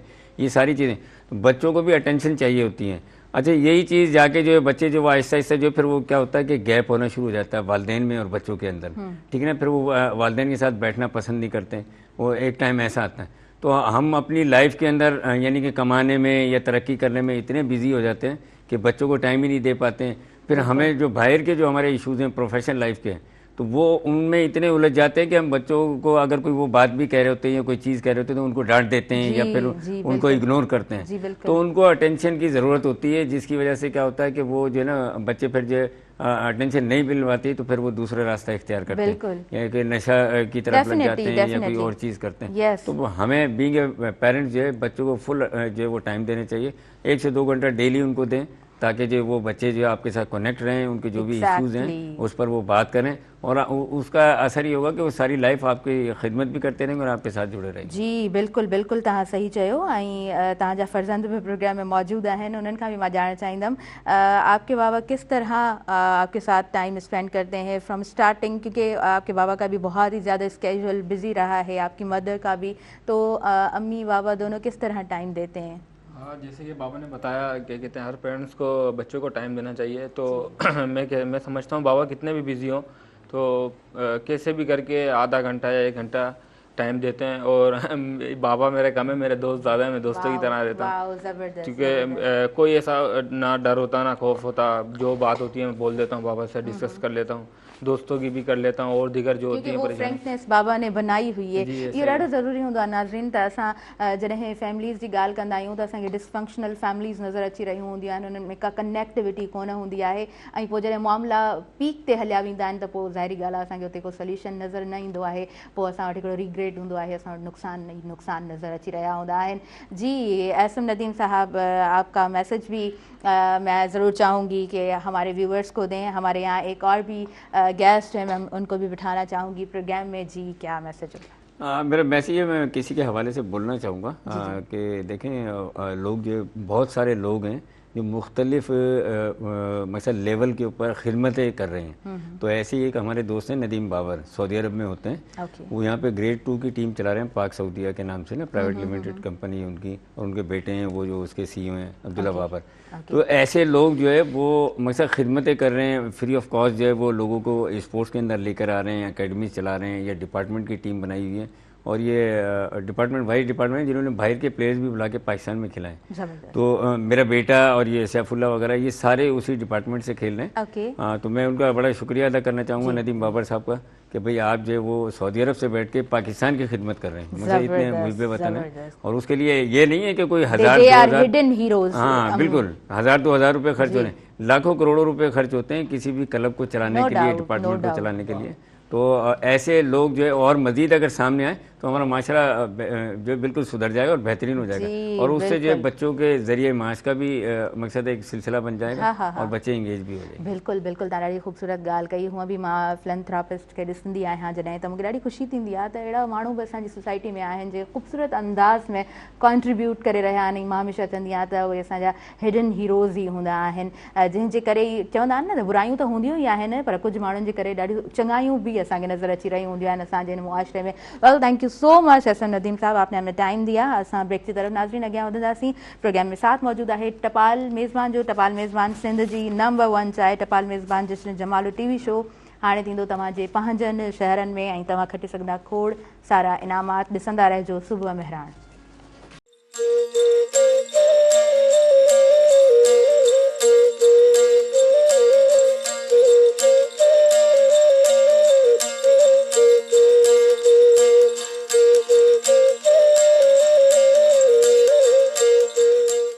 नाज़रीन सभिनी ॾिसंदड़नि खे आउं वीर भलीकार चवां थी अॼु पंहिंजे प्रोग्राम सुबुह मेहरान में ऐं जनाब सुबुह मेहरान सां साथ मौजूदु आहे टपाल मेज़बान जो। टपाल मेज़बान सिंध जी नंबर 1 चांहि।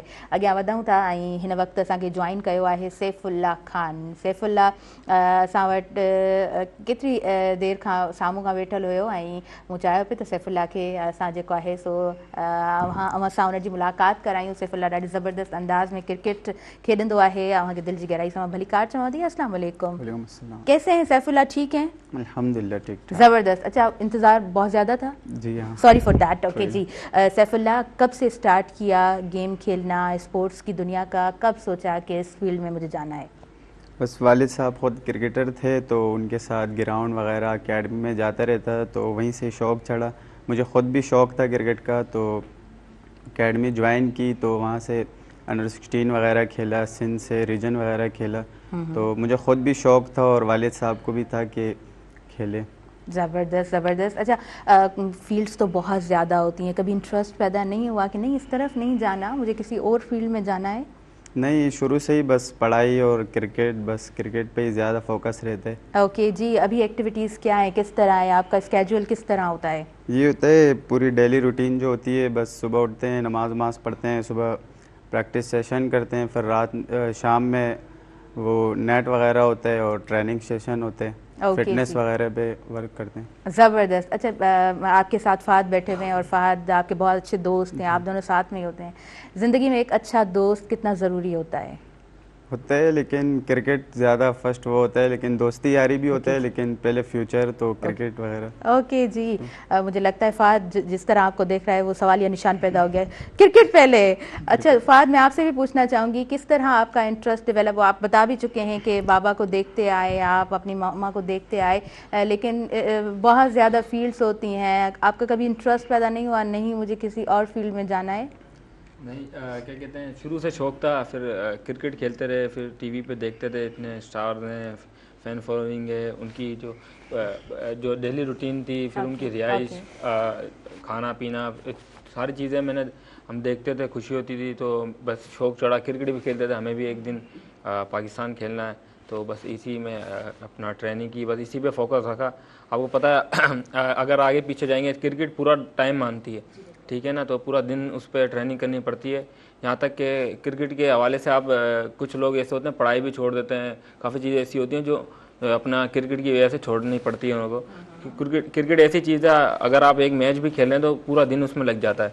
आप सुबह 8 बजे मैच शुरू होता है, असर की नमाज तक मैच चलता है, तो आप समझें पूरा दिन तो चला गया। उसके बाद घर के भी काम होते हैं, अगर कोई गरीब लड़का है बेचारा वो फिर अपना काम पे भी जाता है, तो काफ़ी चीज़ें ऐसी होती हैं। फिर घर का भी प्रेशर होता है, वो कुछ ऐसे प्लेयर होते हैं जो घर वाले मना करते हैं भाई आप नहीं खेलो, फिर हमारे माँ बाप तो सपोर्टिव हैं, भाई आप खेलो, सपोर्ट करते हैं, जहाँ आप जाओ हमें आपकी हेल्प करनी है। और कुछ ऐसे भी आते हैं जो हमारे साथ खेल रहे होते हैं, हमें फील हो रहा होता है यार ये कितनी एफर्ट करते हैं, घरों से छुप छुप के आ रहे होते हैं, वहाँ से कपड़ों में आते हैं, ग्राउंड में आके किट चेंज करते हैं, तो ये हमारे सामने हो रहा होता है, तो देखते हैं हम तो अच्छी सपोर्ट है मामा और बाबा की तरफ से। अच्छा पसंदीदा खिलाड़ी कौन से हैं आपके? पसंद के खिलाड़ी तो बाबर आजम है, उनको ज़्यादा फॉलो करता हूँ मैं।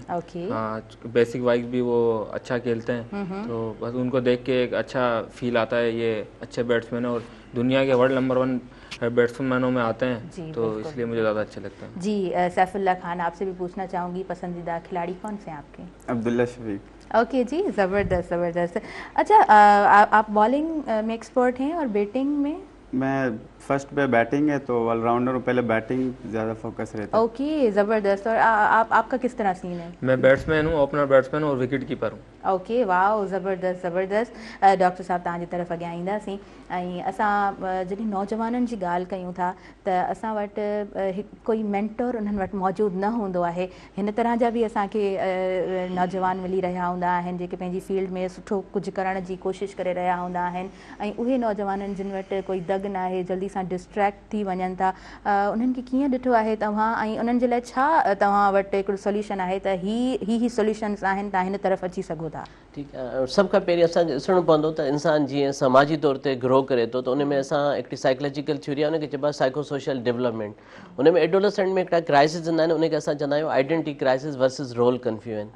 हाँ सवाल इहो आहे त असांजी सोसाइटी में पेरेंट्स ऐं पेरेंटिंग जेकॾहिं बैलेंस आहे छो त काफ़ी दफ़ा ज़हानत मां वटि ईंदी आहे, ठीकु आहे, ऐं जेकॾहिं मदरहुड ठीक थिए थी पहिरियां 2 साल ॾाढा एसेंशियल्स आहिनि, तव्हांजो इमोशनल बॉन्ड पंहिंजी माउ सां कीअं जुड़े थो ऐं तव्हां कीअं ग्रो करियो था, कॉन्फिडेंस जूं शयूं उतां अचनि थियूं। उन खां पोइ फादर यकीननि घर खां ॿाहिरि आहे, हिकिड़ी अहिड़ी फिगर आहे, पर असांजी सोसाइटी में पीउ हमेशह डप जी अलामत आहे।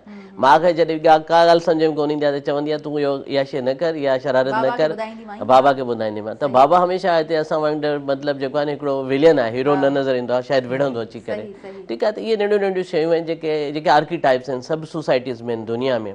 हाणे थींदो छा, असांखे इहो स्टेज ॿार खे उबूर कराइणो आहे। जॾहिं ॿार मेट्रिकुलेशन करे थो ऐं 16 अराउंड एज हुजे थो ऐं एडोलसेंट जी एंड आहे, उनजी जेका उहा एडल्ट तरफ़ वञे पियो ऐं उन वक़्तु हिकिड़ो बायोलॉजिकल स्ट्रॉम ईंदो आहे, त असां पेरेंट्स खे इहो चवंदा आहियूं त इन खां पहिरीं जो तव्हांजे ॿारनि जो ॿियो केरु दोस्त थिए, तव्हां हुनजा दोस्त थियो।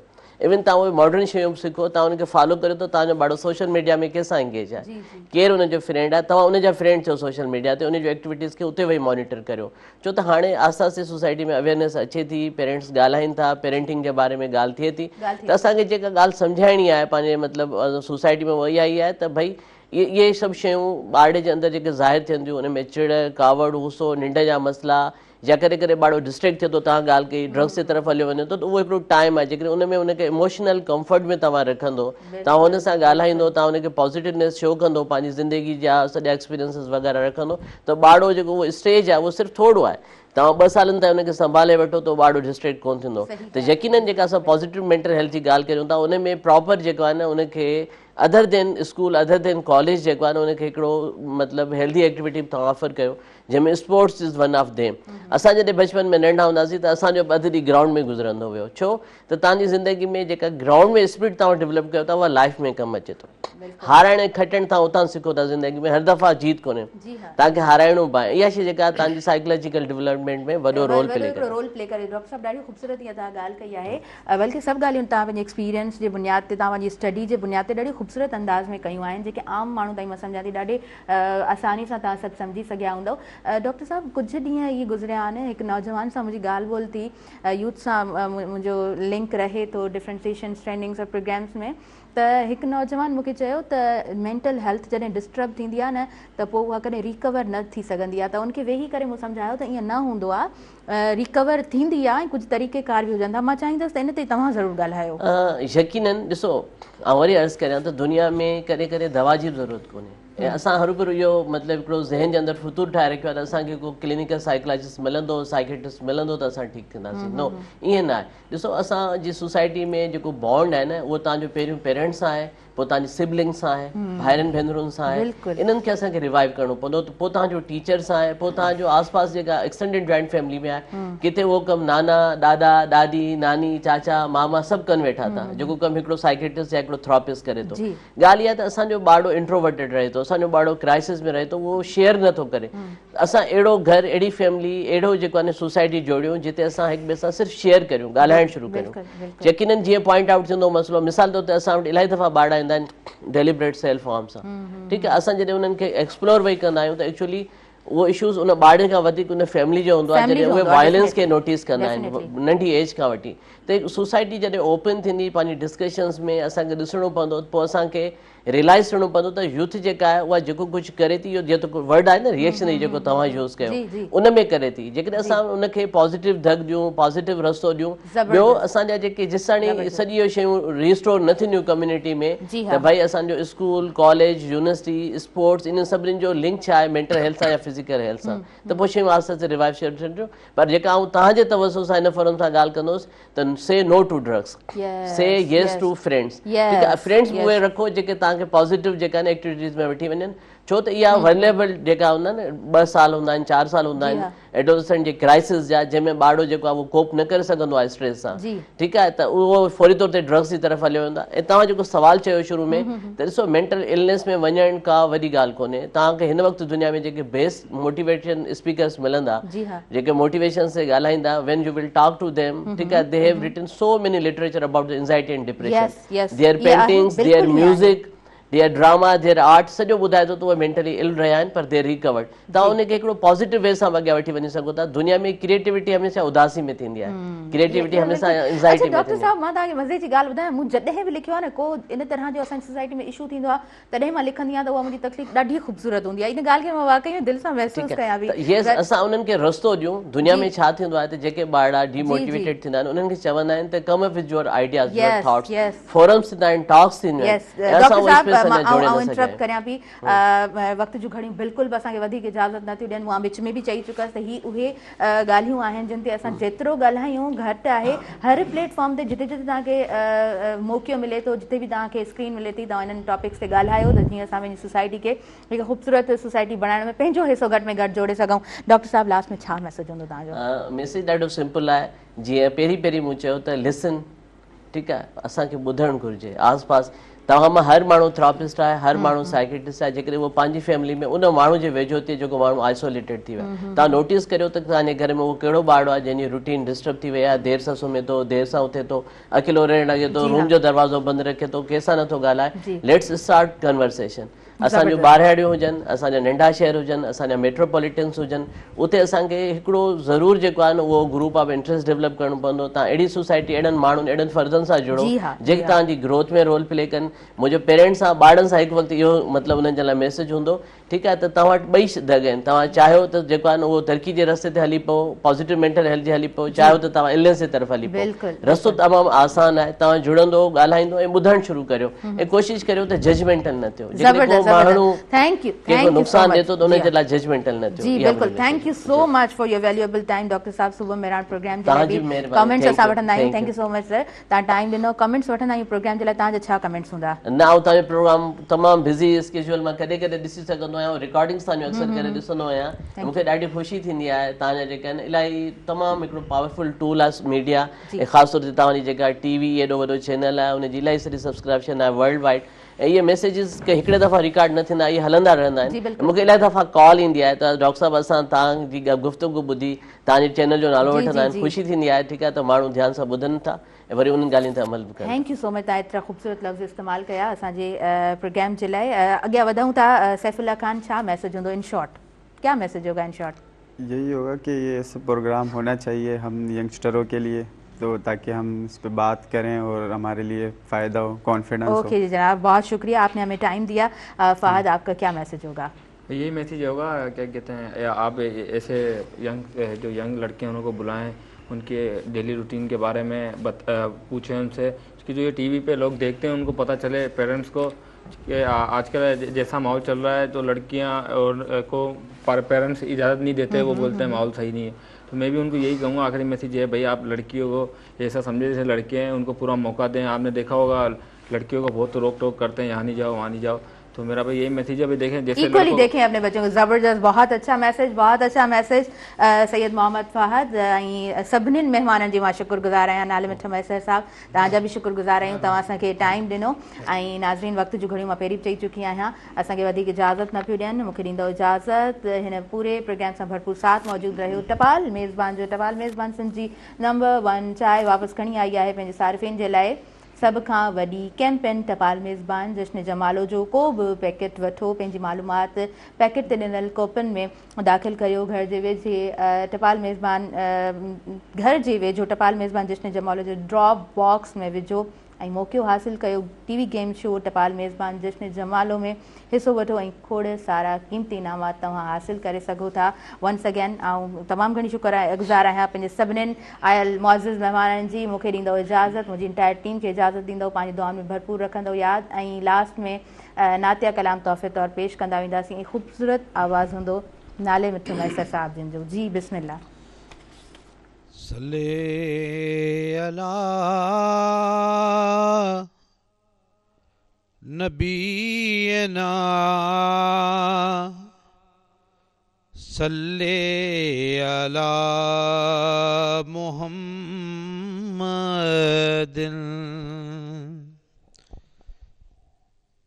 शलती दो भाग भलो सरदार जे दर हलबो शल थींदो भाग भलो सरदार जे दर हलबो अखियूं पेर करे मिठड़े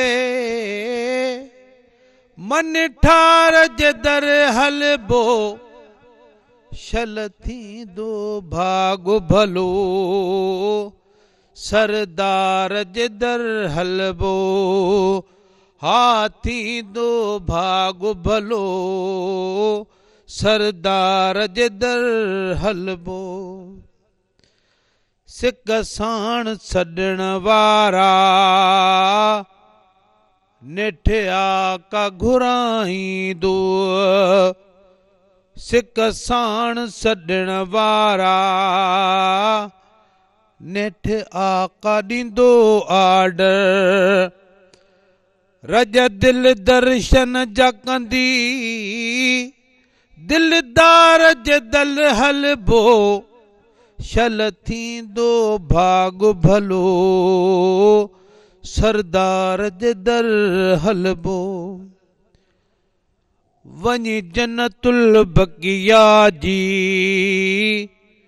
मिठी मुंहं ते मलींदासीं वञी जन्नतुल बकिया जी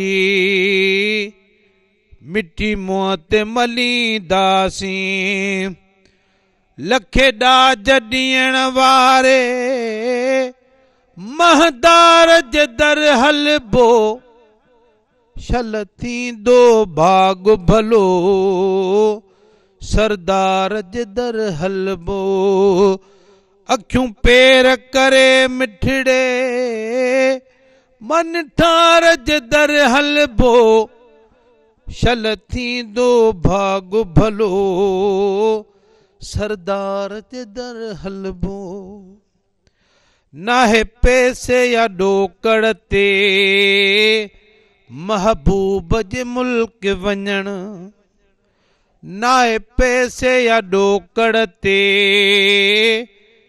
महबूब जे मुल्क वञण जे नज़र इनायत थी मन ठार जे दर हलबो शल थींदो भाग भलो सरदार जे दर हलबो मुंहिंजी दिल जे ख़बर तन खे मुंहिंजे हाल खां वाक़िफ़ आहिनि मुंहिंजे दिल जी ख़बर तन खे मुंहिंजे हाल खां वाक़िफ़ आहिनि ग़म में टींदड़ पंहिंजे ग़म ख्वार जे दर हलबो शल थींदो भाग भलो सरदार जे दर हलबो अखियूं पेर करे पंहिंजे मन ठार जे दर हलबो शल थींदो भाग भलो सरदार जे दर हलबो ऐ नाले मिठा तुंहिंजी फरियाद क़बूल थींदी ऐ नाले मिठा तुंहिंजी फरियाद क़बूल थींदी हिन साल जे कुर्ब थियो कुर्बदार जे दर हलबो शल थींदो भाग भलो सरदार जे दर हलबो अखियूं पेर करे मिठड़े मन ठार जे दर हलबो शल थींदो भाग भलो सरदार जे दर हलबो।